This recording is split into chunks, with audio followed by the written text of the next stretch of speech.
Just want to show how the water is spilling all over the place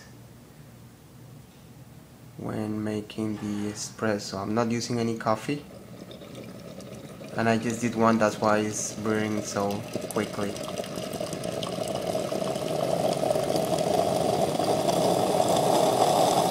And you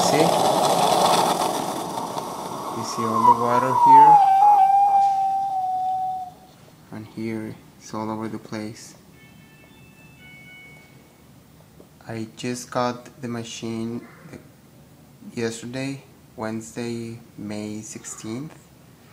We are very happy with it. The coffee is delicious, but which started with a small leaking problem becomes now a big issue. I'm gonna have to return it. I'm sending this video so you guys know what the problem is, and I'm hoping that you can solve it right away, because we don't have any other coffee maker right now, and we're missing having our coffee in the morning. So hopefully you guys can help us out. Bye.